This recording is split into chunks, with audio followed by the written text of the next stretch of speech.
കഥകളും ഞാനും.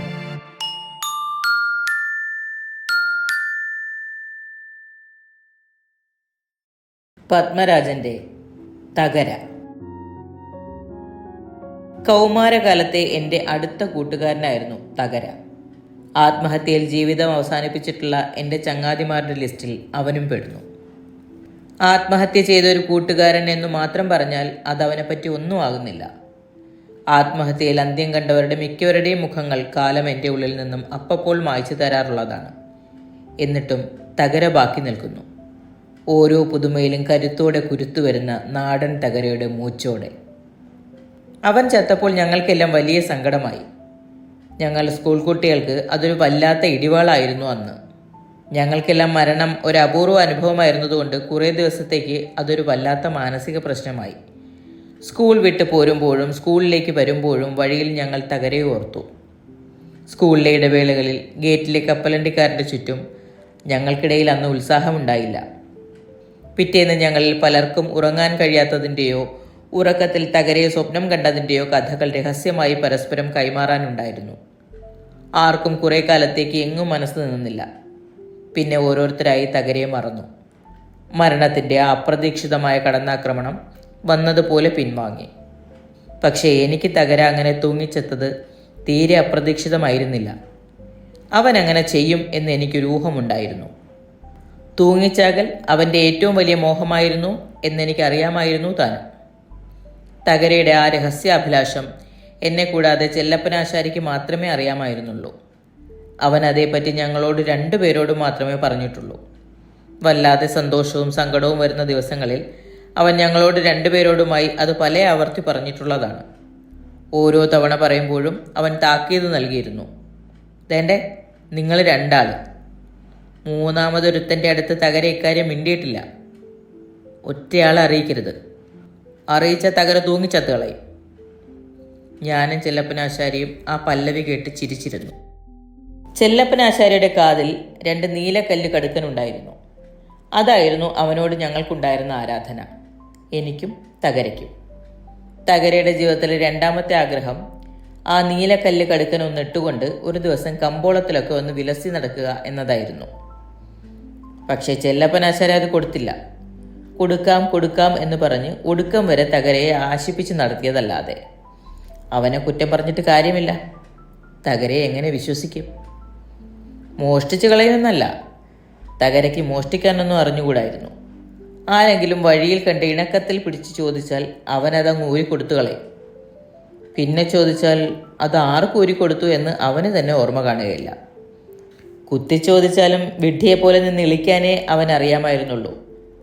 ദേഷ്യപ്പെട്ടാൽ മോങ്ങിക്കളയും. ഞാനും ചെല്ലപ്പനാശാരിയും ഒക്കെ ജനിക്കുമ്പോൾ തന്നെ കമ്പോളത്തിൽ തകര മുളച്ചിട്ടുണ്ടായിരുന്നു.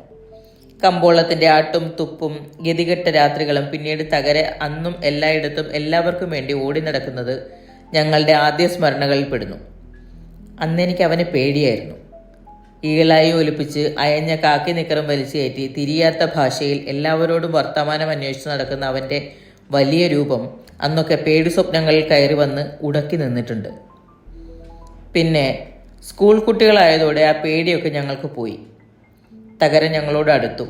ബുദ്ധി ഉറയ്ക്കാത്ത മനുഷ്യനെ ഞങ്ങളൊരു തടിയൻ പാവക്കുട്ടി എന്നതുപോലെ സ്നേഹിക്കാൻ ആരംഭിച്ചു. അവനും അതുമാത്രമേ വേണ്ടിയിരുന്നുള്ളൂ. എന്നേക്കാൾ 2-3 ക്ലാസ്സിന് മുകളിലായിരുന്നു ചെല്ലപ്പനാശാരി. എന്നെ ചീത്ത പഠിപ്പിച്ചു തന്നവരുടെ കൂട്ടത്തിൽ ചെല്ലപ്പനാശാരിക്ക് വലിയൊരു സ്ഥാനമാണുള്ളത്. കൊച്ചു വർത്തമാനങ്ങളുടെ മീഡിയത്തിലൂടെ സെക്സ് പഠിപ്പിച്ചു തരുന്നതിൽ ശരിക്കും ഒരു വമ്പൻ. സ്കൂളിൽ നിന്ന് വീട് വരെ 4 മൈലോളം ഒഴിഞ്ഞ നടവഴികളിലൂടെ മടങ്ങിവരവിൽ തിരിച്ചും സ്വാഭാവികമായൊരു ശൈലിയിലൂടെ അവൻ ലൈംഗിക കാര്യങ്ങൾ സംസാരിച്ചു. അവൻ അന്നേ എല്ലാം അനുഭവമായി കഴിഞ്ഞിരുന്നു.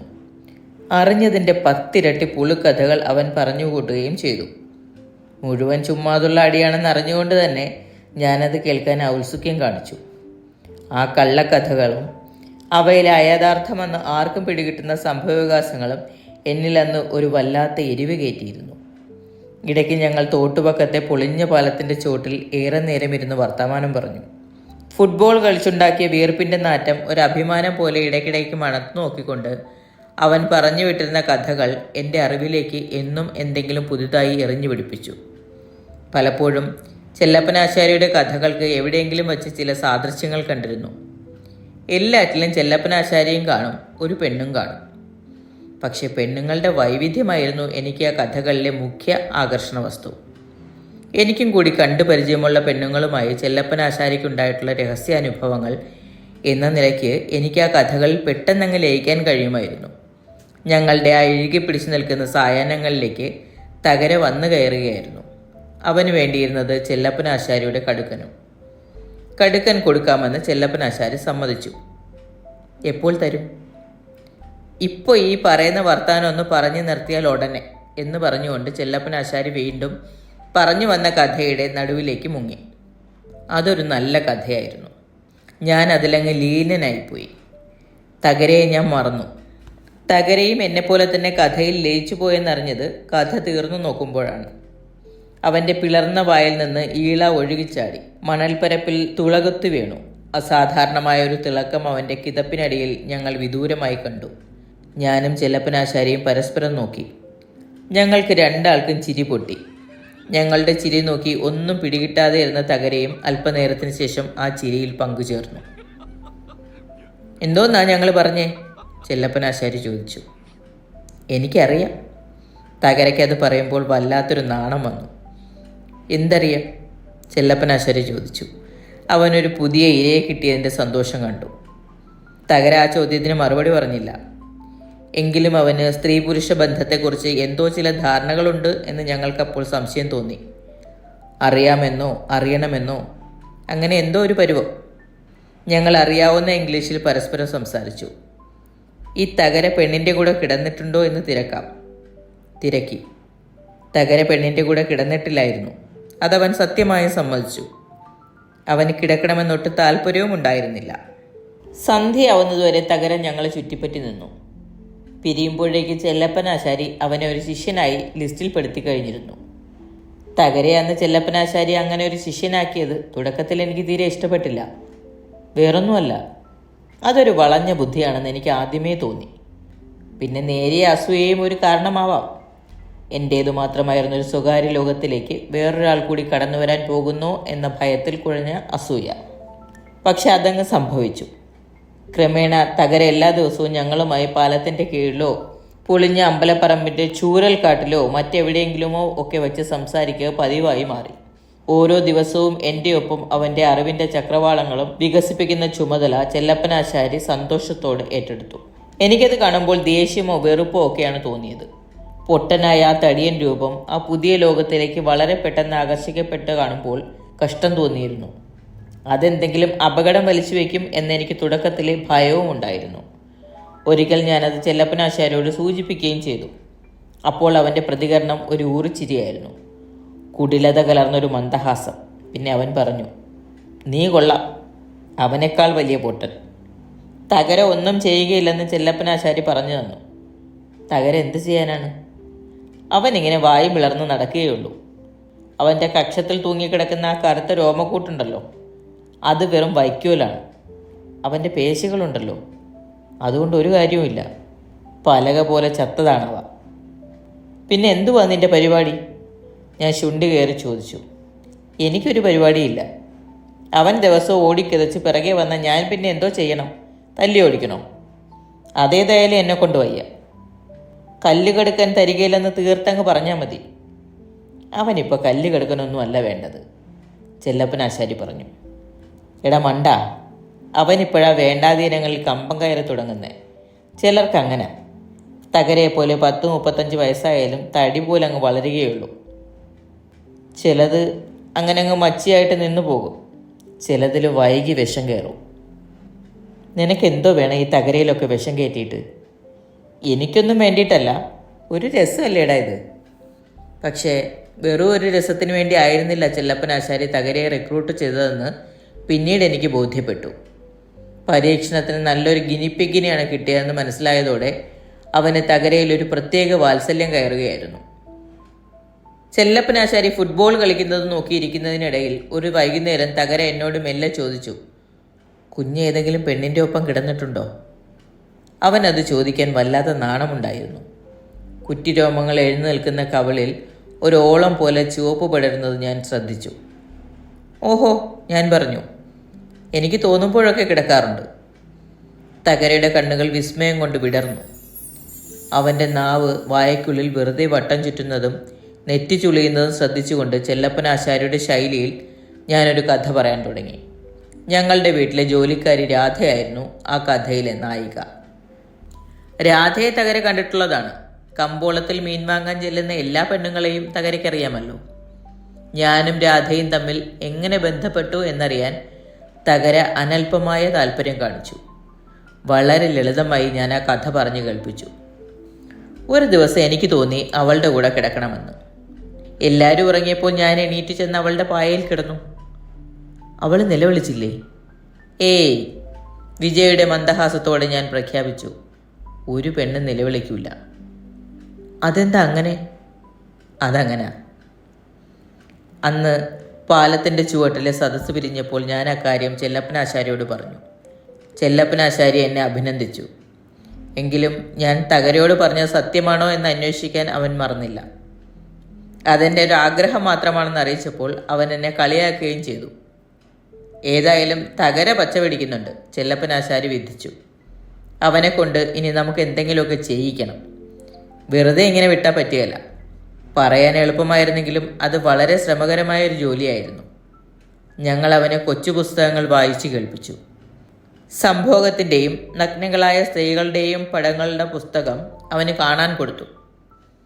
ഒരു ദിവസം അമ്പലക്കുളത്തിൻ്റെ സാന്ദ്രമായ തണുപ്പിൽ വച്ച് ചെല്ലപ്പനാശാരി അവന് മുഷ്ടിമൈഥുനം ചെയ്യുന്നത് എങ്ങനെയെന്ന് കാണിച്ചു കൊടുത്തു. നാണിച്ചോടിപ്പോയെങ്കിലും പിറ്റേന്ന് അവനത് പരീക്ഷിച്ചു നോക്കിയെന്ന് ഞങ്ങൾ ക്രമേണ മനസ്സിലാക്കി.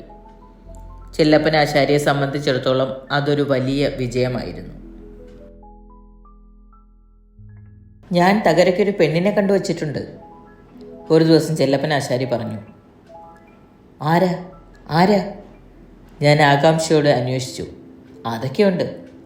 ഏറെ നേരം കുത്തി കുത്തി ചോദിച്ചതിന് ശേഷമാണ് അവൻ ആ രഹസ്യം കൈമാറിയത്. സുഭാഷിണി. എനിക്ക് ചെല്ലപ്പനാശാരിയോട് അങ്ങേയറ്റ ബഹുമാനം തോന്നിയ ഒരു അവസരമായിരുന്നു അത്. കാരണം അതിനേക്കാൾ ബുദ്ധിപൂർവമായ ഒരു തിരഞ്ഞെടുപ്പ് ഞങ്ങളുടെ നാട്ടിൽ അന്ന് സാധ്യമായിരുന്നില്ല. എൻ്റെയും ചെല്ലപ്പനാശാരിയുടെയും തൊട്ടുമുകളിലുള്ള തലമുറയിൽപ്പെട്ട ചെറുപ്പക്കാർക്കിടയിലെ അന്നത്തെ ഏറ്റവും വലിയ കോലാഹലമായിരുന്നു സുഭാഷിണി. അവളുടെ പേരും പറഞ്ഞിടയ്ക്കിടെ അവർക്കിടയിൽ തല്ലുണ്ടായിക്കൊണ്ടിരുന്ന ഒരു കാലം. കാലാകാലങ്ങളിൽ അവളുടെ അച്ഛൻ മാതുമൂപ്പൻ എന്ന ബോധം കെട്ടവൻ ഓരോ പിള്ളേരെ പിടിച്ച് തല്ലുകയോ ചവിട്ടുകയോ ചെയ്തിരുന്നു.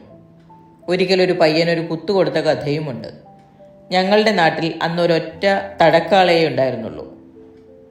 ആ പ്രസിദ്ധ ഭോഗിയുടെ ഉടമ എന്ന നിലയ്ക്കായിരുന്നു മാധുവിൻ്റെ പ്രസിദ്ധി. ഉച്ച കഴിഞ്ഞാൽ കാളയെ വിശ്രമിക്കാൻ വിട്ട് ചീനി കച്ചവടത്തിലേക്ക് ചരിയ മാറ്റുന്ന ഒരു ഭീകരൻ. എപ്പോഴും ചാരായം കുടിച്ചുകൊണ്ട് നടക്കും. മാധുവിൻ്റെ അച്ഛനും തടക്കാളയെ കൊണ്ടു നടക്കലായിരുന്നു ജോലി. തലമുറയായി പകർന്നു കിട്ടിയ ആ പ്രൗഢിയെപ്പറ്റി കുടിച്ചു കഴിഞ്ഞാൽ മാധുമൂപ്പൻ കവലയിൽ വന്നു നിന്ന് പ്രസംഗിക്കും. ആരെങ്കിലും എതിർത്ത് പറയാൻ ചെന്നാൽ തല്ലും. അയാളുടെ കീഴിൽ വിത്തുകാളകൾ മാറി മാറി വന്നു. നാട്ടിലെമ്പാടും മേഞ്ഞു നടന്ന ഗോവർഗത്തെ യഥേഷ്ടം ഭോഗിച്ച് മാധുമൂപ്പൻ്റെ കാളകൾ വിലസി. അയാളോടൊപ്പം ജീവിക്കാൻ വന്ന സ്ത്രീ പേടിച്ചോടി. ആ വരവിൽ ഒരു മോളെ കിട്ടി. അവളെ അയാൾ വിട്ടുകൊടുത്തില്ല, പിടിച്ചു നിർത്തി. സുഭാഷിണി. സുഭാഷിണി നല്ല പെണ്ണായിരുന്നു. നാട്ടിലെല്ലാവർക്കും അവളെ ഇഷ്ടമായിരുന്നു. വിത്തുകാളകളുടെ നിഗൂഢമായ ലോകത്തിൻ്റെ പശ്ചാത്തലത്തിൽ വളർന്ന ആ കൊഴുത്ത യൗവനം നാട്ടുകാരിൽ ഹരം കയറ്റിയിരുന്നു. ആൺപിള്ളേരോട് കളി പറയാനും ചിരിക്കാനും ഒക്കെ കൂടുമെങ്കിലും വശം വിട്ടു പെരുമാറാൻ ചെന്നാൽ സുഭാഷിണി അവരെ വിരട്ടും. സ്വയം ഒതുക്കാൻ പറ്റാത്ത നില കണ്ടാൽ അച്ഛനോട് പറഞ്ഞു കൊടുക്കും. തന്നെ ചൊല്ലി നാട്ടിൽ വല്ലപ്പോഴുമൊക്കെ തല്ലും വഴക്കും ഉണ്ടാകുന്നതിൽ സന്തോഷിക്കുന്ന ഒരു പ്രകൃതക്കാരി. തകരയ്ക്ക് സുഭാഷിണിയുമായി അടുപ്പം സാധ്യമായിരുന്നു എന്നതാവണം അവളെ തന്നെ തിരഞ്ഞെടുക്കാനുള്ള മറ്റൊരു കാരണം. മാതുമൂപ്പൻ ഉച്ചതിരിഞ്ഞ് മരിച്ചീനി പറിക്കാൻ നാടെങ്ങും ചുറ്റി നടക്കുമ്പോൾ ചുമക്കാൻ ചിലപ്പോഴൊക്കെ തകരയെ കൂട്ടാറുണ്ട്. ചെറിയ ചീനിക്കെട്ടാണെങ്കിൽ മാതു ചുമക്കും, വലുതെങ്കിൽ തകരയോ അതുപോലെ ആരെങ്കിലും ചിലരോ. തകരയാവുമ്പോൾ കൂലി പറയാനൊന്നും നിൽക്കില്ലല്ലോ. കമ്പോളത്തിലും അന്തിച്ചന്തയ്ക്ക് തകര മാധുവിൻ്റെ ചീനി കച്ചവടത്തിന് ചുറ്റും മണത്തു നിൽക്കും. അച്ഛൻ കൂടുതൽ കുടിച്ചുപോയ ദിവസമാണെങ്കിൽ മോളും കാണും, തൂക്കിക്കൊടുക്കാനും കണക്ക് പറയാനും. സുഭാഷിണിയോട് അച്ഛൻ്റെ മുന്നിൽ വച്ചു പോലും ഏറ്റവും അടുത്ത് പെരുമാറാൻ കഴിയുന്ന വ്യക്തിയാണ് തകര. ചെല്ലപ്പനാശാരിയുടെ ബുദ്ധിയിൽ മതിപ്പ് തോന്നിയെങ്കിലും എനിക്ക് പേടി തോന്നി. തകരയും സുഭാഷിനിയും മാതുമൂപ്പനും ഒക്കെയായി ചെല്ലപ്പനാശാരിയുടെ കളം പടർന്ന് പോകുന്നത് എനിക്കെന്തോ ഇഷ്ടമായില്ല. ചെല്ലപ്പനാശാരി, ഞാൻ പറഞ്ഞു, ഇത് കുഴപ്പമായി തീരും ചെല്ലപ്പനാശാരി. കുഴപ്പമൊന്നുമില്ലെന്ന് ചെല്ലപ്പനാശാരി പറഞ്ഞു. തകര വിവരമില്ലാത്തവനാ, ബുദ്ധി ഉറയ്ക്കാത്തവനാ. അവൻ എന്തേലുമൊക്കെ ഭ്രാന്ത് കാണിക്കും. അവൾ അത് തന്തയോട് പറഞ്ഞു കൊടുക്കുകയും ചെയ്യും. ഒന്നുമില്ല പിള്ളേ, ചെല്ലപ്പനാശാരി എന്നെ സമാധാനിപ്പിച്ചു. തകര എന്തേലും കാണിച്ചാലും അവളത് കാര്യമായി എടുക്കത്തില്ല. കാണിക്കുന്നത് തകരയല്ലേ. തകരയ്ക്ക് എന്തും കാണിക്കാമോ? കാണിക്കാം, അതല്ലേ അവൻ്റെ സൗകര്യം. തകര എന്ത് കാണിച്ചാലും ആരും അത് തീരെ ഗൗനിക്കാറില്ലെന്ന് 2-3 ദിവസം ചീനിക്കച്ചവടം ശ്രദ്ധിച്ചു നിന്നപ്പോൾ എനിക്കും ബോധ്യപ്പെട്ടു. 1-2 പറഞ്ഞ് അവർ മാതുമൂപ്പൻ്റെ മുന്നിൽ വെച്ച് പിണങ്ങുന്നതും പിച്ചുന്നതും ഞാൻ അസൂയയോടെ കണ്ടു. ചെല്ലപ്പനാശാരിയോട് ഞാൻ വിവരം പറഞ്ഞു. അവൻ അവൻ്റെ കുടിലത കലർന്ന ചിരി ചിരിച്ചു. എനിക്ക് ആ നീലക്കല്ല് കടുക്കനോട് വെറുപ്പ് തോന്നി. വരും വരായികളെക്കുറിച്ച് ബോധ്യമില്ലാത്തതാണല്ലോ തകരയുടെ ഏറ്റവും വലിയ നേട്ടം. അവൻ അതുകൊണ്ട് സുഭാഷിണിയിൽ തന്നെ നോട്ടമുറപ്പിച്ച് മുന്നേറുകയാണെന്ന് ക്രമേണ ഞങ്ങൾക്ക് പിടികിട്ടി. ഓരോ ചെറിയ ചലനം പോലും ചെല്ലപ്പനാശാരി അപ്പോൾ മണത്തറിയുകയും ആവശ്യമുള്ളപ്പോൾ മറുമരുന്ന് പറഞ്ഞു കൊടുക്കുകയും ചെയ്തു പോന്നു. ഒരു ദിവസം സന്ധ്യയ്ക്ക് പൊളിഞ്ഞ കളത്തട്ടിൽ വെച്ച് ചെല്ലപ്പനാശാരി പെട്ടെന്ന് എന്നോട് പറഞ്ഞു, ഇന്ന് തകര വന്നാലുടൻ പിള്ള പോണം. അതെന്തിനാ ചെല്ലപ്പനാശാരി? എനിക്ക് മുഖത്തൊരു അടിയേറ്റതുപോലെയാണ് തോന്നിയത്. വല്ലാത്ത സങ്കടം തോന്നി. അതങ്ങനെ, ചെല്ലപ്പനാശാരി പറഞ്ഞു. എനിക്ക് അവനോടൊരു സ്വകാര്യം പറയാനുണ്ട്. എന്തോന്ന് സ്വകാര്യം? അതല്ലയോ സ്വകാര്യം എന്ന് പറഞ്ഞത്. ചെല്ലപ്പനാശാരി എന്നെ അറുത്തു മുറിച്ച് നോക്കി. ഞാൻ എണീറ്റു. എങ്കിൽ ഞാൻ ഇപ്പോഴേ പോയേക്കാം. തകര വരുന്നവരെ ഞാനെന്തിനാ നിനക്ക് കൂട്ടിരിക്കുന്നേ? അന്ന് എനിക്ക് ഉറക്കം വന്നില്ല. ചെല്ലപ്പനാശാരി എന്തായിരിക്കും തകരയോട് സ്വകാര്യമായി ഉപദേശിച്ചിട്ടുണ്ടാവുക? എന്തെങ്കിലും അപകടം പിടിച്ച ഒരു കരുവായിരിക്കണം അവൻ ആരും അറിയാതെ നീക്കുന്നത്. പിറ്റേന്ന് ഉച്ചയ്ക്ക് ഊണിന് വിട്ടപ്പോൾ ചെല്ലപ്പനാശാരി എൻ്റെ അടുത്ത് വന്നു. കാലത്ത് ഞങ്ങൾ തമ്മിൽ കണ്ടെങ്കിലും ഞാൻ അവനെ കണ്ട ഭാവം വച്ചില്ല. പൊണ്ണക്കാര്യമാണെങ്കിൽ അതവൻ്റെ കയ്യിലിരിക്കും. എന്താ പിള്ളേ ഒരു ഗൗരവം? കുളത്തിൽ ചോറ്റുപാത്രം കഴുകിക്കൊണ്ടുവന്നപ്പോൾ ചെല്ലപ്പനാശാരി പറ്റിക്കൂടി വന്നു. എനിക്ക് വല്ലാതെ ദേഷ്യം തോന്നി. അവൻ്റെ സ്വരത്തിൽ പരിഹാസം ചുവയ്ക്കുന്നത് പോലെ എനിക്ക് തോന്നി. പോടാ, ഞാൻ കുളത്തിലേക്ക് വെള്ളം ചീറ്റിത്തുപ്പി കയറി നടന്നു. പക്ഷെ ചെല്ലപ്പനാശാരി എൻ്റെ പിറകെ വന്നു. ആരുമില്ലാത്ത അപ്പൂപ്പനും അമ്മൂമ്മയും താമസിക്കുന്ന കുടിലിൻ്റെ പറമ്പിലെ ഇലഞ്ഞിമരത്തിൻ്റെ ചോട്ടിൽ ഇലഞ്ഞിപ്പഴം പെറുക്കാൻ ഞാൻ പോയപ്പോൾ അവൻ എൻ്റെ പിന്നാലെ വന്നു. അവൻ എന്തോ കാര്യമായി എന്നോട് പറയാനുണ്ടെന്ന് അവൻ്റെ മുഖം ശ്രദ്ധിച്ചപ്പോൾ എനിക്ക് തോന്നി. എന്തോ ഒരു ആധി പോലെ. അതുകൊണ്ട് ഞാൻ വില കൂട്ടി. അവൻ എന്തോ ചോദിച്ചത് കേട്ടില്ലെന്ന് ഭാവിച്ച് അവിടെ നിന്ന് ഞാൻ വീണ്ടും നടക്കാൻ തുടങ്ങി. അവൻ എന്നെ തടുത്തു. നില്ല് പിള്ളേ, അവൻ അപേക്ഷിച്ചു. നമ്മൾ തമ്മിലൊന്ന് ആലോചിക്കാനുണ്ട്. എന്നിപ്പോൾ തോന്നി തുടങ്ങിയോ? തുടങ്ങി. അവൻ എൻ്റെ മുമ്പിൽ ചെറുതായി. എന്തോന്നാ തകരയോട് സ്വകാര്യമായി ഉപദേശിച്ചു കൊടുത്തത്? ചെല്ലപ്പനാശാരി ഉത്തരം പറഞ്ഞില്ല. എന്തോന്നാ ചെല്ലപ്പനാശാരി? എനിക്ക് അവൻ്റെ ആ പരുങ്ങൽ കണ്ടപ്പോൾ ദേഷ്യം തോന്നി. എന്തെങ്കിലും കുഴപ്പം നടന്നു കാണുമോ? കാണും, അവൻ പറഞ്ഞു. അന്ന് കാലത്ത് എന്തെങ്കിലും കുഴപ്പം നടന്നിരിക്കാൻ സാധ്യതയുണ്ടെന്ന് ചെല്ലപ്പനാശാരി പറഞ്ഞു.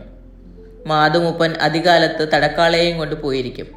സുഭാഷിണി മാത്രമുള്ള വീട്ടിലേക്ക് തകര കയറി ചെന്നിരിക്കും. അവൻ അവളെ ഭോഗിക്കാൻ ശ്രമിക്കും. എന്ത് ബലവും പ്രയോഗിച്ചു കൊള്ളാൻ ചെല്ലപ്പനാശാരി അവന് പറഞ്ഞു കൊടുത്തിരിക്കുകയാണ്. ഉച്ചയ്ക്ക് ശേഷമുള്ള ക്ലാസ്സുകളിൽ ഇരിക്കുമ്പോഴൊക്കെ എൻ്റെ ഉള്ളിടിച്ചുകൊണ്ടിരുന്നു. അറിയാത്തൊരിരമ്പം കാതിൽ വന്ന് വീഴുന്നത് പോലെ. ബ്ലാക്ക് ബോർഡിൽ എന്തെഴുതിയാലും അതെല്ലാം വെളുത്ത വട്ടപൂജ്യങ്ങളായി മാറിക്കൊണ്ടിരിക്കുന്ന ഒരു ഉച്ച. സ്കൂളിൽ മണി അടിച്ചയുടൻ ഞങ്ങൾ ഓടിച്ചെന്ന് കവലയിൽ നോക്കി. അവിടെ ആ നേരത്ത് തകരയെ കണ്ടില്ല. അവിടെ അവനപ്പോൾ ഉണ്ടാകേണ്ടതാണ്. ഞങ്ങളുടെ മുഖം വാടി. അന്ന് ചെല്ലപ്പനാശാരി കളിക്കാൻ നിന്നില്ല. വഴിയിൽ ഞങ്ങൾ പരസ്പരം ഒന്നും ഉരിയാടിയില്ല. ഞങ്ങളുടെ ചിന്ത മുഴുവൻ തകരയ്ക്ക് എന്ത് സംഭവിച്ചിരിക്കും എന്നതിനെ പറ്റിയായിരുന്നു. പക്ഷേ തകരയ്ക്കൊന്നും പറ്റിയിരുന്നില്ല. ചാലുണങ്ങിയ മണൽത്തിട്ടയ്ക്കപ്പുറത്തെ കുറ്റിക്കാടിനടുത്ത് തകര ഞങ്ങളെയും കാത്തു നിൽക്കുന്നുണ്ടായിരുന്നു. അവന് ഞങ്ങളെ കണ്ട് കാര്യം പറയാനുള്ള ധൃതിയായിരുന്നു. ഞങ്ങൾ ഓടിയടുത്തെത്തി. തകരയ്ക്ക് സന്തോഷം കണ്ട് വിങ്ങിപ്പൊട്ടുന്നുണ്ടായിരുന്നു. എനിക്ക് തൂങ്ങിച്ചാവാൻ തോന്നുന്നു, അവൻ പുളകത്തോടെ കാര്യം പറഞ്ഞു. ഒറ്റയാളോടും പറയുകയില്ലെന്ന് സുഭാഷിനെ പിടിച്ച് സത്യം ചെയ്യിപ്പിച്ചു വിട്ടതാണ്. എന്നാലും നിങ്ങളോട് രണ്ടുപേരോടും ഞാനത് പറയും. ഞങ്ങൾ വാ പൊളിച്ചു നിന്നുപോയി. തകര പറയുന്നത് സുഭാഷിനെ അവന് സന്തോഷപൂർവ്വം വഴങ്ങിക്കൊടുത്തു എന്നാണ്. ആദ്യമൊക്കെ കുറേ പേടി പറഞ്ഞെങ്കിലും ഒടുവിൽ അവൾ എൻ്റെ തോള് കടിച്ചു മുറിച്ചെടുത്തില്ലെന്നേ ഉള്ളൂ. ഞങ്ങൾക്കത് വിശ്വസിക്കാൻ ഇഷ്ടം തോന്നിയില്ല. തകര കള്ളമായിരിക്കാൻ പറയുന്നത്. ചെല്ലപ്പനാശാരിയും ഞാനും അവന് പറഞ്ഞു കൊടുക്കുന്നത് പോലെയുള്ള ഒരു പുളുകഥയാണ് അവനും പറയുന്നതെന്ന് ഞങ്ങൾ സമാധാനിച്ചു. പക്ഷേ തകര നെഞ്ചത്തടിച്ച് സത്യം ചെയ്തു. സത്യമാണ്, തകര പറയുന്നത് നേരാണ്. സംശയമുണ്ടെങ്കിൽ നാളെ നിങ്ങൾ ഒന്ന് നോക്കിക്കോ. പിറ്റേന്ന് ഞങ്ങൾ രണ്ടാളും കാലത്ത് സ്കൂളിൽ പോയില്ല. ആരും അറിയാതെ പാത്തും പതുങ്ങിയും സുഭാഷിണിയുടെ വീട്ടിൽ ചെന്ന് ഒളിഞ്ഞു നോക്കി. അവിടെ തകരയുണ്ടായിരുന്നു. തകര പറഞ്ഞത് നേരായിരുന്നു. അത്തവണ ഞങ്ങളുടെ നാട്ടിലെ എള്ളിൻ പാടങ്ങളിൽ വല്ലാത്ത വറുതിയായിരുന്നു. അങ്ങുമിങ്ങും ഓരോ എള്ളിൻ നാരുകൾ ഉണങ്ങി വിറച്ചു നിന്നു. സമയത്തിന് മഴ കിട്ടാതെ പലതും എള്ളിടാനേ പോയില്ല. എന്നാൽ എല്ലാ പാടങ്ങളിലും കളകൾ ആ ഭാഗത്ത് വിളഞ്ഞു കയറി നിന്നിരുന്നു. നാനാതരത്തിലുള്ള പൂക്കളും വഹിച്ച് പല ഇനത്തിലുള്ള കളകൾ എമ്പാടും ഉലഞ്ഞുലഞ്ഞു നിന്നു. പ്രകൃതി പോലും തകരയുടെ ഭാഗത്താണെന്ന് ഒരു ദിവസം ചെല്ലപ്പനാശാരി ദുഃഖത്തോടെ എന്നോട് പറഞ്ഞു. അല്ലെങ്കിൽ അങ്ങനെയുണ്ടോ ഒരു കൂത്ത്? അവൻ ചോദിച്ചു. ഈ പൊട്ടൻ തകരയുടെ ഒരു യോഗം നോക്കണം. ഞങ്ങൾക്ക് രണ്ടാൾക്ക് ഞങ്ങളോട് തന്നെ അമർഷം കലർന്ന് വെറുപ്പ് തോന്നി. തകര ഞങ്ങളിൽ നിന്ന് മനഃപൂർവ്വം അകലാൻ ശ്രമിച്ചില്ലെങ്കിലും അവൻ ഞങ്ങളിൽ നിന്ന് അകലുകയാണെന്ന് ഞങ്ങൾക്ക് തോന്നി തുടങ്ങിയിരുന്നു. ആദ്യമായി കിട്ടിയ പെണ്ണിൻ്റെ ദിശയിലേക്കുള്ള അവൻ്റെ വലിവ് ഒരുമാതിരി നല്ല വേഗത്തിൽ തന്നെ ആയിരുന്നു. സുഭാഷിനെ ഒഴിച്ച് മറ്റ് താല്പര്യങ്ങളൊക്കെ തകരയ്ക്ക് കുറഞ്ഞുകൊണ്ടിരുന്നു. ആർക്കും ഒരു സംശയവും തോന്നാതെ കാര്യങ്ങൾ കൊണ്ടുപോകുന്നതിൽ ആ പെണ്ണൊരു മിടുക്കിയുമായിരുന്നു. തകരയും ക്രമേണ ഞങ്ങളിൽ നിന്ന് ഓരോന്നൊക്കെ മറച്ചു വയ്ക്കാൻ തുടങ്ങി. ഞങ്ങൾക്ക് കടുത്ത അസൂയ തോന്നി.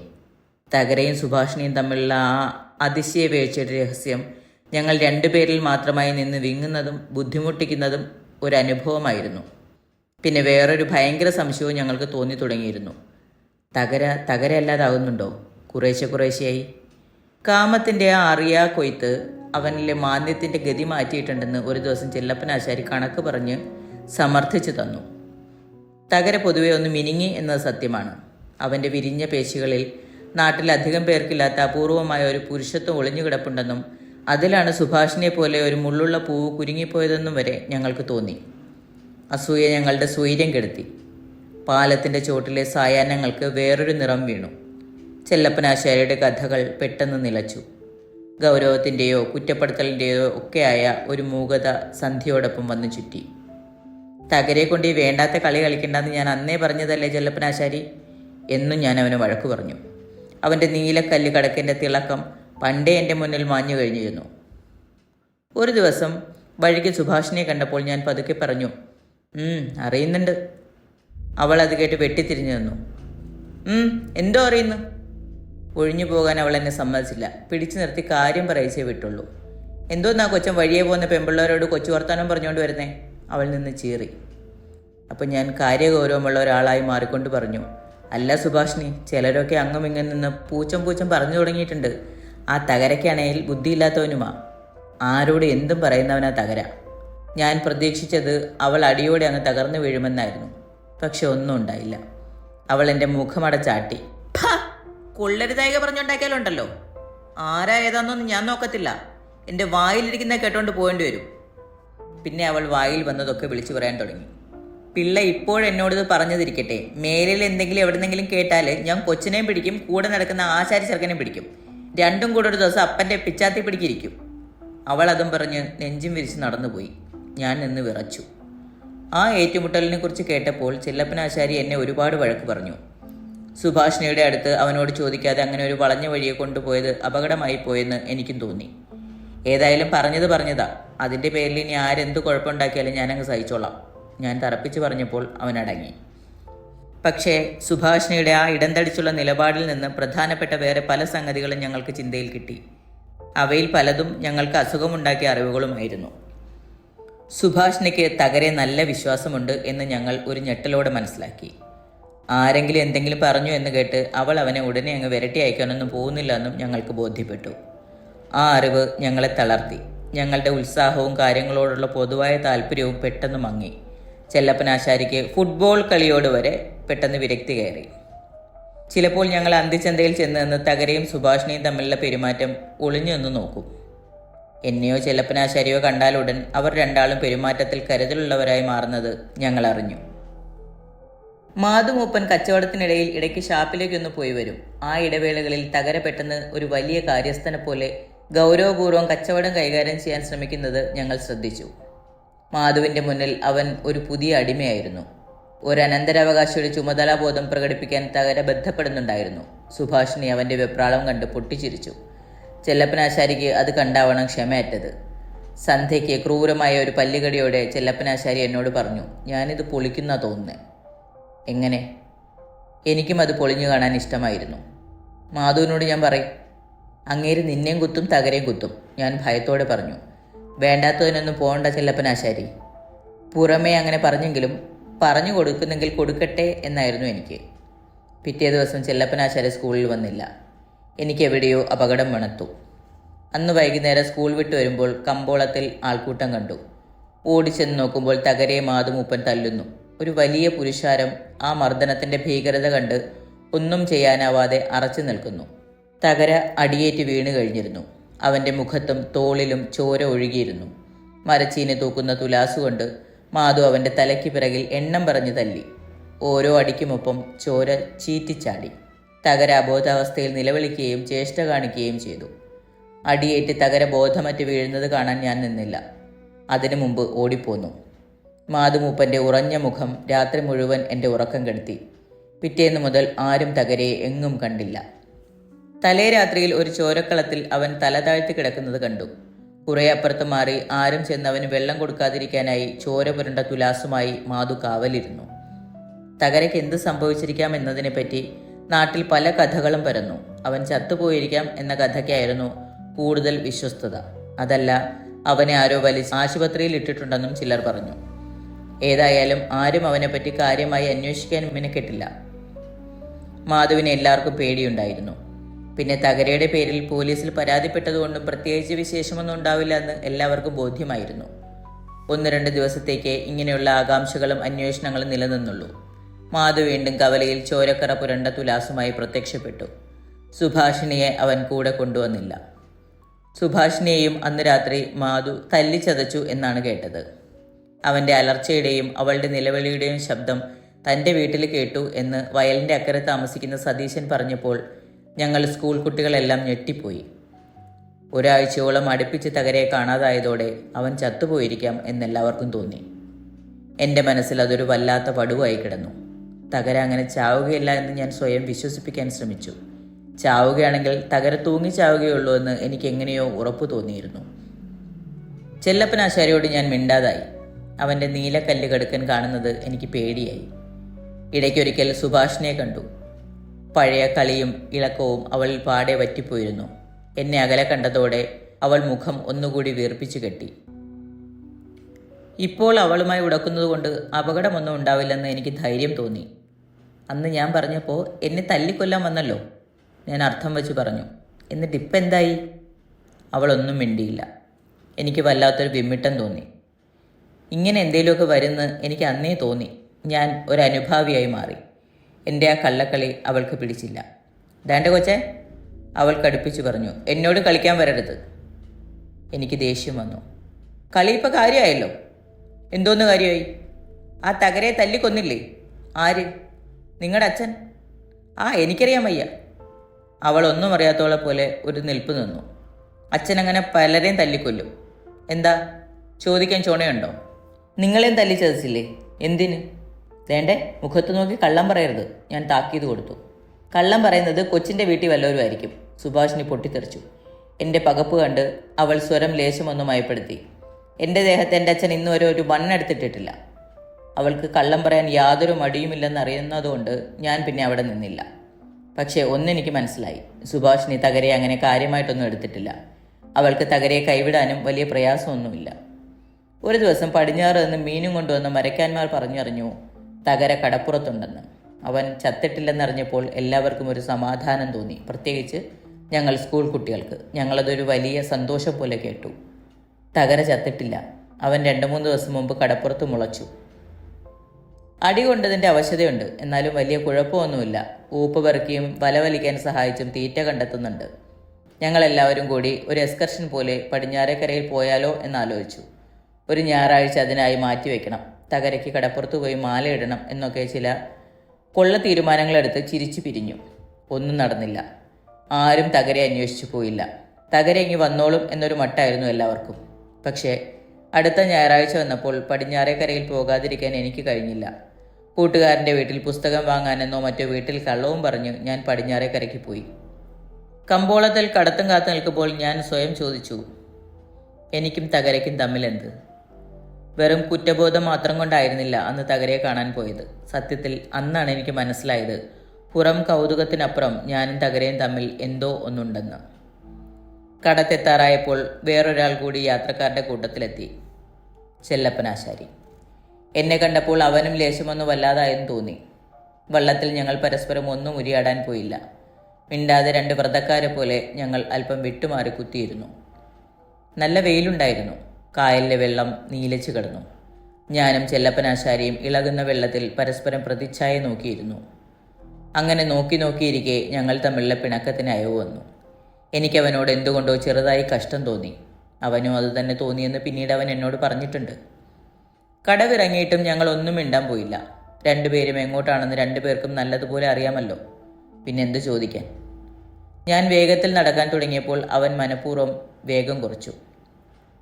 കടപ്പുറത്ത് തകരയുണ്ടായിരുന്നു. കരയ്ക്ക് കയറ്റി വെച്ച ഒരു വള്ളത്തിൻ്റെ തണലത്ത് അവൻ കടലും നോക്കിക്കിടന്നു. പറഞ്ഞു കേട്ടതുപോലെ അത്രയ്ക്കങ്ങ് തളർന്നിട്ടൊന്നും ഉണ്ടായിരുന്നില്ല തകര.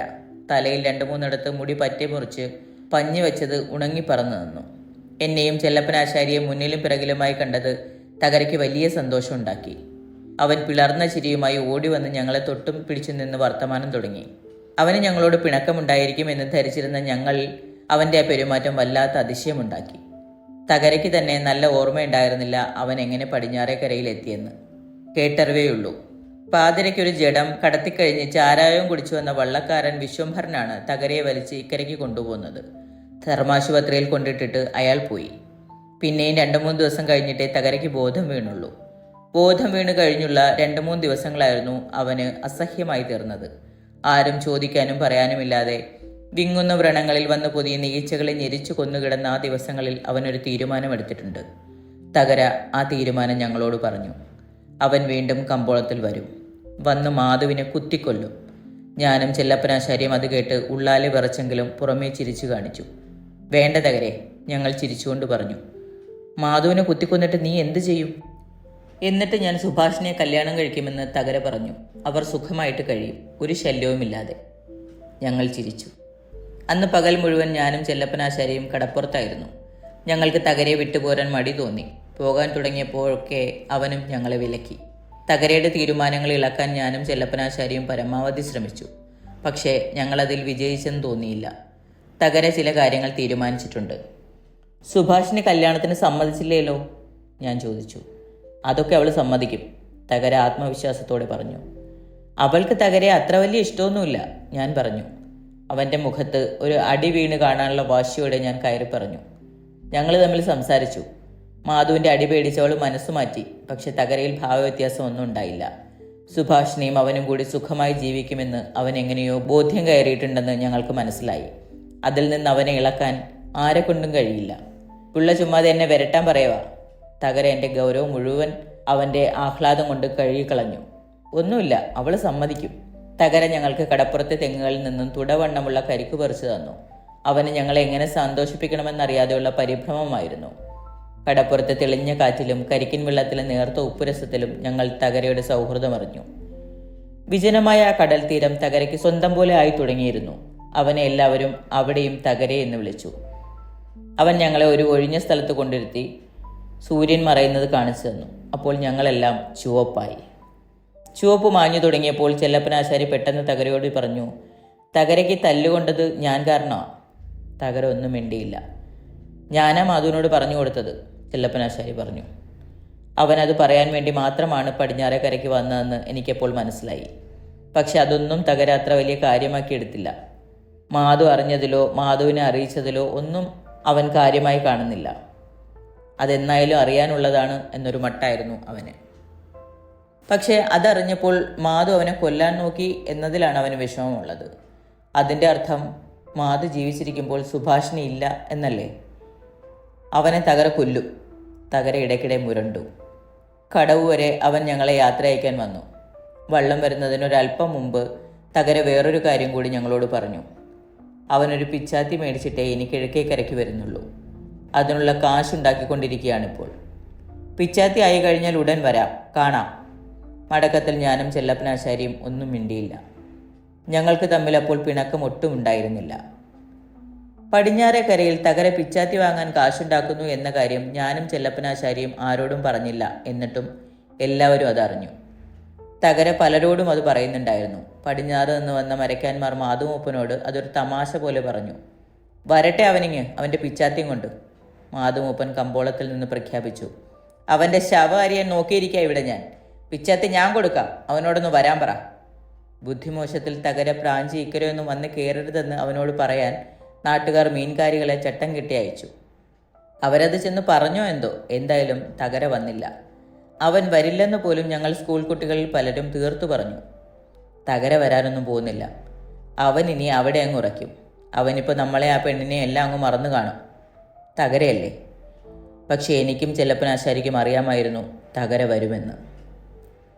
സ്കൂൾ വിട്ട് മടങ്ങിപ്പോകുമ്പോൾ പൊളിഞ്ഞ പാലത്തിൻ്റെ ചോട്ടിലിരുന്ന് ഞങ്ങൾ അക്കാര്യം ചർച്ച ചെയ്തു. തകര മാധുവുമായി ഏറ്റുമുട്ടിയാൽ ഉണ്ടാകാനിടയുള്ള വരും വരായികളെക്കുറിച്ച് ഞങ്ങൾ വിശകലനം ചെയ്തു നോക്കി. ആ വിശകലനങ്ങളെല്ലാം ഒരുപോലെ അസുഖകരങ്ങളുമായിരുന്നു. ഒരു ദിവസം സ്കൂൾ വിട്ടപ്പോൾ ഞങ്ങൾ സ്കൂൾ കുട്ടികൾ തകര കമ്പോളത്തിൽ വന്നിട്ടുള്ള വിവരം കേട്ടു. ശ്വാസം പിടിച്ച് ഓടിച്ചെന്ന് നോക്കുമ്പോൾ കമ്പോളത്തിൽ തകരയുണ്ട്.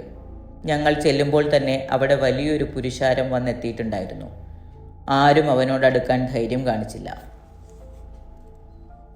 മാധുമൂപ്പൻ സാധാരണയായി മരച്ചീനി തൂക്കിക്കൊടുക്കുന്ന തെങ്ങിൻ്റെ ചോട്ടിൽ ഒരു നീളൻ പിച്ചാത്തിയുമായി തകര കാവൽ നിന്നിരുന്നു. ഞങ്ങൾ സ്കൂൾ കുട്ടികൾ കൂടി ആയതോടെ ജനക്കൂട്ടം വീണ്ടും വലുതായി. തകര ആരെയും ഗൗനിക്കുന്നുണ്ടായിരുന്നില്ല. അവൻ്റെ നോട്ടം റോഡിൻ്റെ അങ്ങേയറ്റത്തുടക്കി നിന്നു. ഉച്ച തിരിഞ്ഞപ്പോൾ കടത്ത് കടന്നു വരികയായിരുന്നു എന്നാണ് നാട്ടുകാർ പറഞ്ഞത്. അതവർ കണ്ടുപരിചയിച്ച തകര ആയിരുന്നില്ല. അവൻ്റെ കയ്യിൽ പിച്ചാത്തി ഉണ്ടായിരുന്നു. അവൻ കൊല്ലാൻ വരുന്നവനാണെന്നറിഞ്ഞപ്പോൾ ആളുകൾ ഒഴിഞ്ഞു നിന്നു. കടവ് മുതൽ അവൻ്റെ ചലനങ്ങൾ അകന്നു നിന്ന് ശ്രദ്ധിച്ചുകൊണ്ട് ഒരാൾക്കൂട്ടം പിറകെ കൂടിയിരുന്നു. മാധുമൂപ്പനും തകര വന്നിട്ടുണ്ടെന്ന് അറിഞ്ഞെന്ന് ആരോ പറഞ്ഞു. എവിടെയോ ചീനി പറിച്ചുകൊണ്ട് നിൽക്കുകയാണ്. അത് തീർത്താലുടൻ നേരെ തകരയുടെ അടുത്തേക്ക് വരുന്നുണ്ടെന്ന് അയാൾ പറഞ്ഞയച്ചു. ഇന്ന് തകരെ ഒതുക്കിയിട്ടേ കച്ചവടം തുടങ്ങുന്നുള്ളൂ അത്രേ. ഞങ്ങൾ ശ്വാസമടക്കി കാത്തു നിന്നു. എല്ലാവരുടെയും ശ്രദ്ധ റോഡിൻ്റെ അങ്ങേ തുമ്പത്തായിരുന്നു. കാര്യത്തിൻ്റെ ഗൗരവം അറിഞ്ഞപ്പോൾ പല കുട്ടികളും പേടിച്ചോടിപ്പോയി. പിന്നെയും പരിങ്ങി നിന്നവരെ മുതിർന്നവർ വിരട്ടി അയച്ചു. എനിക്കും ചെല്ലപ്പനാശാരിക്കും അങ്ങനെ ഓടിപ്പോകാൻ കഴിഞ്ഞില്ല. ഞങ്ങൾ ആരും കാണാതെ പാത്തും പതുങ്ങിയും നിന്നു. അങ്ങനെ നിൽക്കുമ്പോൾ തകര എന്താണ് ചെയ്യാൻ പോകുന്നതെന്ന് എനിക്ക് വ്യക്തമായ ഒരു ഉൾവിളിയുണ്ടായി. അത് അതുപോലെ തന്നെ സംഭവിക്കുകയും ചെയ്തു. മാധുമൂപ്പൻ തുലാസും മരച്ചീനി ചുമക്കുന്ന പുതിയ അടിമയുമായി പ്രത്യക്ഷപ്പെട്ടു. തകരയുടെ നിൽപ്പ് കണ്ട് പയ്യൻ കുട്ട വച്ചിട്ട് ഓടിപ്പോയി. മാധുമൂപ്പൻ തുലാസുമായി തകരയോടടുത്തു. ഒന്നും പറയാതെ തകര മാധുമൂപ്പനെ കുത്തി. ഒറ്റ കുത്ത്. തകര കുത്തിയിട്ട് മാധുമൂപ്പൻ നിലത്ത് വീണ് പിടയുന്നത് ആർക്കും വിശ്വസിക്കാൻ കഴിഞ്ഞില്ല. അവർ അതൊരു ഞെട്ടലോടെ നോക്കി നിന്നു. ആ ഞെട്ടലിൽ തകര ഓടിപ്പോവുകയും ചെയ്തു. ഞങ്ങളും ഞങ്ങളുടെ വഴിക്ക് ഓടിപ്പോയി. ഞങ്ങളുടെ നാട്ടിൻപുറത്തെ സംബന്ധിച്ചിടത്തോളം ആകെ വിറങ്ങലിച്ച ഒന്നായിരുന്നു അന്നത്തെ സായാഹ്നം. മാധുവിനെ നാട്ടുകാരിൽ ചിലർ ചേർന്ന് കൈവണ്ടിയിലെടുത്തിട്ട് പട്ടണത്തിലെ ആശുപത്രിയിൽ കൊണ്ടുപോയി. സന്ധ്യയ്ക്ക് 2 പോലീസുകാർ വന്നു. അവർ തകരയെ തിരക്കി നടന്ന് പലരെയും വിരട്ടി. തകര എവിടെ പോയെന്ന് ആർക്കും അറിയില്ലായിരുന്നു. മാധു ചത്തു എന്ന് സന്ധ്യയ്ക്ക് ആരോ ഒരു പുളുവിറക്കി. എന്നാൽ പിന്നീട് അറിഞ്ഞു അത് വെറുതെയാണെന്ന്. മാധുവിന് ഒരു കുത്തേ ഉള്ളൂ. അതും ചാവാനുള്ള കുത്തല്ല. 2-3 ദിവസത്തിനുള്ളിൽ അവൻ ഇറങ്ങും. തകരയെ പിടിച്ച് പോലീസിൽ ഏൽപ്പിച്ചില്ലെങ്കിൽ ഇനിയും നാട്ടിൽ കൂടുതൽ കുഴപ്പങ്ങളുണ്ടാവുമെന്ന് നാട്ടുകാർ വിധിച്ചു. അവന് ഭ്രാന്തായിരിക്കുകയാണ്. എന്നാൽ എനിക്കും ചെല്ലപ്പനാശാരിക്കും മറിച്ചാണ് തോന്നിയത്. തകരല്ലാതാവുകയാണ് ചെയ്തിരിക്കുന്നതെന്ന് ഞങ്ങൾക്ക് തോന്നി. സന്ധ്യയ്ക്ക് പിരിയുന്നതിന് മുമ്പായി ഞാൻ ചെല്ലപ്പനാശാരിയോട് ചോദിച്ചു, തകര എവിടെ പോയി ഒളിച്ചിരിക്കുമെന്ന്. അവനതിന് വ്യക്തമായ ഉത്തരമില്ലായിരുന്നു. പറഞ്ഞതുപോലെ അവൻ സുഭാഷിണിയുടെ അടുത്ത് പോയിട്ടുണ്ടാവുമോ? സുഭാഷിണിയെ കാണാൻ തകര ശ്രമിക്കും എന്ന് ഞങ്ങൾ 2 ആൾക്കും ഉറപ്പുണ്ടായിരുന്നു. രാത്രിയിൽ എനിക്ക് ഉറക്കം വന്നില്ല. സുഭാഷിണിയെ തകര ചെന്ന് കണ്ടിട്ടുണ്ടാവും. അവൾ അവനെ കൈയൊഴിഞ്ഞിട്ടുണ്ടാവും. അപ്പോൾ അവളെയോ അവൻ കുത്തുമോ? അങ്ങനെ എന്തോ ഒരു സൂചന അന്ന് കടപ്പുറത്ത് വെച്ചുണ്ടായ സംസാരത്തിനിടയിൽ ഉണ്ടായിരുന്നോ എന്ന് ഞാൻ ഭയപ്പെട്ടു. പിറ്റേന്ന് സ്കൂളിൽ പോകുന്ന വഴി ഞാൻ മനഃപൂർവ്വം സുഭാഷിണിയുടെ വീട്ടിൻ്റെ പറമ്പിലൂടെ വന്നു. സുഭാഷിണി അവിടെ ഉണ്ടായിരുന്നു. അവൾ ആകെ പരിഭ്രമിച്ചിട്ടുണ്ടായിരുന്നു. കലങ്ങിയ കണ്ണുകളും പേടിച്ച നോട്ടവും എന്നിൽ നിന്നും മറച്ചു വയ്ക്കാൻ അവൾ ശ്രദ്ധിച്ചില്ല. തലേ ദിവസം പോലീസുകാർ അവളെയും വന്ന് വിരട്ടിയിട്ട് പോയെന്ന് ഒപ്പമുണ്ടായിരുന്ന അയൽവക്കത്തെ ഒരു കിഴവി പറഞ്ഞു. കിഴവി അങ്ങോട്ടോ ഇങ്ങോട്ടോ നീങ്ങിക്കിട്ടിയപ്പോൾ ഞാൻ സുഭാഷിണിയോട് ശബ്ദം താഴ്ത്തി ചോദിച്ചു, തകര വന്നിരുന്നോ? അവൾ ഭയത്തോടെ തലയാട്ടി. നിങ്ങളാണോ പറഞ്ഞയച്ചത്? അവൾ ചോദിച്ചു. ഞാൻ ആണെന്നോ അല്ലെന്നോ പറഞ്ഞില്ല. എന്നെയും ചെല്ലപ്പനാശാരിയെയും അവൾ വല്ലാതെ പേടിക്കുന്നുണ്ടെന്ന് എനിക്ക് മനസ്സിലായി. ആ പേടി നല്ലതാണെന്ന് തോന്നുകയും ചെയ്തു. വന്നിട്ട് എന്തു പറഞ്ഞു? അവളുടെ ചോദ്യം അവഗണിച്ചുകൊണ്ട് ഞാൻ ചോദിച്ചു. സുഭാഷിണി ഒന്നും മിണ്ടിയില്ല. കല്യാണം കഴിക്കണമെന്ന് പറഞ്ഞോ? അവളൊരു പുതിയ ഞെട്ടലോടെ എന്നെ നോക്കി. പിന്നെ മരവിച്ചൊരു നോട്ടവുമായി തലയാട്ടി. എന്നിട്ട് എന്തു പറഞ്ഞു? എനിക്ക് പേടിയായി. മേലാൽ എന്നെ കാണാൻ വരരുതെന്ന് ഞാൻ പറഞ്ഞു. അവൾ അങ്ങനെ പറയണ്ടായിരുന്നു എന്നെനിക്ക് തോന്നി. പിന്നെ തകര എങ്ങോട്ട് പോയി? ഓടിപ്പോയി, അവൾ പറഞ്ഞു. തകര തൂങ്ങിച്ചത്ത് നിൽക്കുന്ന വിവരം സ്കൂളിൽ ഉച്ചയ്ക്ക് വിട്ടപ്പോഴാണ് അറിഞ്ഞത്. വറ്റിയ കൈത്തോടിന് കുറുകെയുള്ള പൊളിഞ്ഞ പാലത്തിൻ്റെ ചോട്ടിൽ അവൻ തൂങ്ങിച്ചത്ത് നിൽക്കുന്നത് കാണാൻ ഞങ്ങൾ സ്കൂൾ കുട്ടികൾ മിക്കവരും ഓടി. ഞാനും ചെല്ലപ്പനാശാരിയും പോയില്ല. അന്ന് ഉച്ചതിരിഞ്ഞ് ക്ലാസ്സുകളിൽ കുട്ടികൾ വളരെ കുറവായിരുന്നു.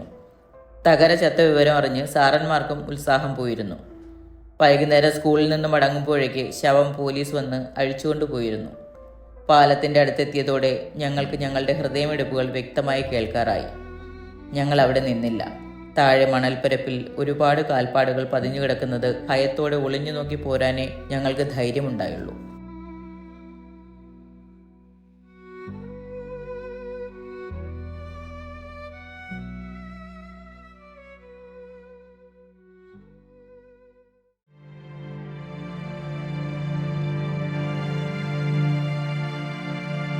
കഥകളും ഞാനും.